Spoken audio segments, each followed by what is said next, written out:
Good morning, কি খবৰ আপোনালোকৰ? আশা কৰোঁ সকলোৱে ভালে আছে। আজি দেখুৱাম আপোনালোকক কোচবিহাৰত থকা বিখ্যাত প্ৰসাদ ৰাজবাৰী, ৰজা নৃপেন্দ্ৰ নাৰায়ণৰ ৰাজবাৰী হয়। তাতে বহুত ধুনীয়া প্লেচ হয়।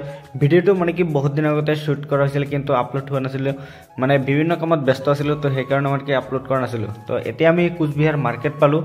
চাওক, মানে বহুত ধুনীয়া চহৰ হয়, আপোনালোকে ভিজিট কৰিব। বহুত ধুনীয়া ধুনীয়া প্লেচ আছে, মদনবাৰী টেম্পল আছে, তাৰপাছত আৰু ৰাজবাৰী আছে, আৰু বিভিন্ন ধৰণৰ মন্দিৰ, পাৰ্ক, তো এনেকুৱা বহুত ধুনীয়া প্লেচ আছে। আপোনালোকে এবাৰ যাব, ভিজিট কৰিব। তো এতিয়া আমি ডাইৰেক্ট টিকেট কাটিম, টিকেট কাটি ডাইৰেক্ট ৰাজবাৰীৰ ভিতৰত প্ৰৱেশ কৰিম, আৰু কি কি আছে আপোনালোকক সকলো দেখাম।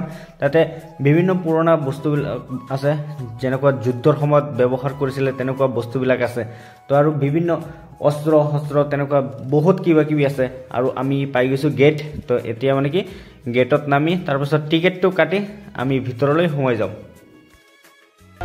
আগত যাওঁ আৰু কিমান টকা মানে কি প্ৰাইচ লয় টিকেট, তাৰপাছত চব দেখাই আছোঁ। A few moments later. চ' আৰু গাইজ, এতিয়া আমি টিকেট কাটি আহিলোঁ, আৰু টিকেটৰ মূল্য হৈছে 25। আৰু ইয়াৰ পৰা যদি এবাৰ ভিউটো চেক কৰে আপোনালোকে, ইয়াতে চাওক একদম পূৰা কি ভিউ আহিছে, একদম নেক্সট লেভেল। কিন্তু ইয়াতে বহুত নিয়ম আছে। আমি যিহেতু গোপ্ৰ আনিছোঁ, গোপ্ৰ এলাউ নাই কাৰণে মানে সুমন অলপ বাহিৰত আছে। আমি অলপ ঘূৰি তাৰপাছত বহিম, তাৰপাছত আকৌ সুমন আহিব। তো এতিয়া আগত যাওঁ, আৰু ভিতৰত এলাউ নাই ভিডিঅ', মোবাইল একো এলাউ নাই। তো বহুত নিয়মাৱলী আছে। এতিয়া বাহিৰত যিমান পাৰোঁ ভিডিঅ' কৰিম, আৰু ভিতৰতো কোনো ভিডিঅ' এলাউ নাই। চ' ফাইনেলি আহি পাইছোঁ কোচবিহাৰ ৰাজবাৰী। এয়া চাবলৈ পাইছে কি ধুনীয়া লাগিছে, কোচবিহাৰৰ বিখ্যাত ৰাজবাৰী। আৰু এয়া চাওক, ইয়াৰ পৰা কি ধুনীয়া লাগিছে।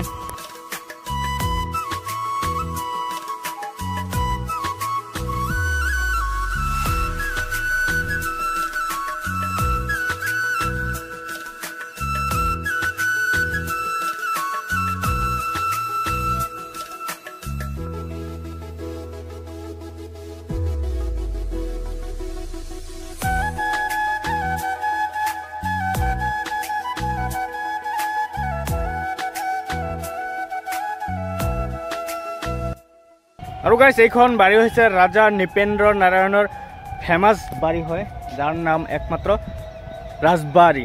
তো পৰিৱেশটো বহুত বেছি ধুনীয়া, পূৰা শান্তিময় পৰিৱেশ। আৰু এইফালে গোটেই গাৰ্ডেন আছে, আৰু এইফালে পুখুৰী এটা আছে, আগত যাম।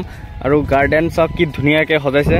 আৰু এইফালে দুয়োফালে মানে কি গাৰ্ডেন, মানে গোপ্ৰটো এলাউ কৰা নাই, তো সেইকাৰণে মানে কিবা এটা প্ৰব্লেম হৈ আছে।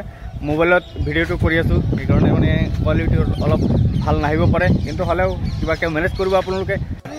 আৰু গাইজ, ইয়াতে একদম ৰাজবাৰীৰ সন্মুখতে ইয়াতে চাবলৈ পাইছে দুখন মানে কি গোলা বাৰুদ ৰাখি থোৱা হৈছে। এতিয়া এইটো মানে কি যেতিয়া নেকি যুদ্ধ হৈছিলে তেতিয়া ইউজ কৰিছিলে।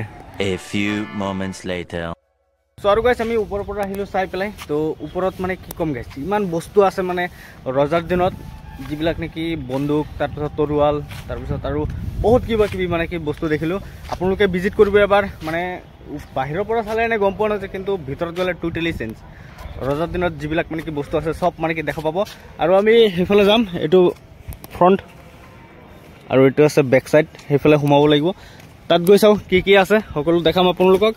আৰু কোচবিহাৰত এবাৰ আহিব, যদি আহে এই ৰাজবাৰী ফেমাছ, ভিজিট কৰিব। और गाइस, हम लोग अभी अभी राजबाड़ी के अंदर से आए। एक्चुअली मोबाइल अंदर अलाउड नहीं है, फोटोग्राफी वीडियोग्राफी कुछ भी अलाउड नहीं है, फिर उसके लिए आप लोगों से शेयर नहीं कर पा रहा हूँ। और क्या बताओ भाई साहब, एकदम जबरदस्त। राजा लोग क्या क्या चीज़ यूज़ करते थे, जैसे कि खाने के लिए थाल, गिलास, और रानी जो अंगूठी, रिंग वगैरह, तलवार, guns, rifles, each and everything, sofa, bed.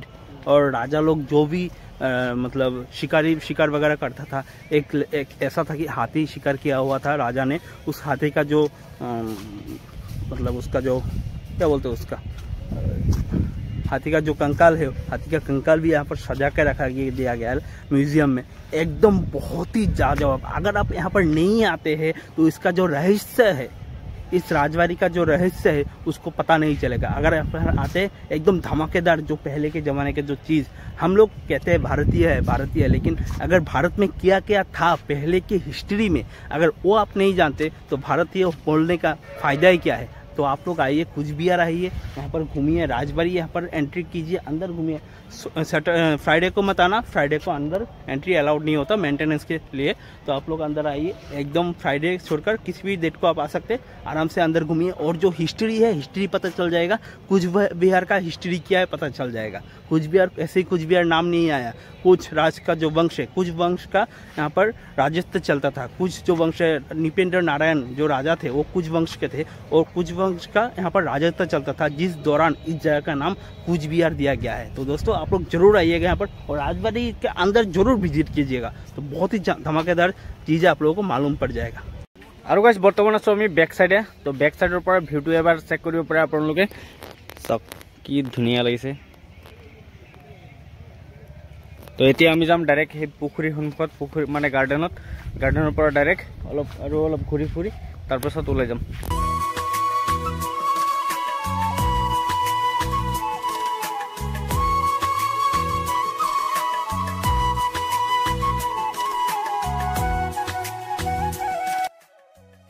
তো আৰু গাইজ আমি ঘূৰি ফুৰি আহিলোঁ। তো আৰু এইফালে চাবলৈ বিচাৰি ধুনীয়া গাৰ্ডেন এখন আছে, তো ইয়াতে ধুনীয়া বতাহ আহি আছে, আমি গছৰ ছাঁত মানে ৰখিছোঁ অলপ।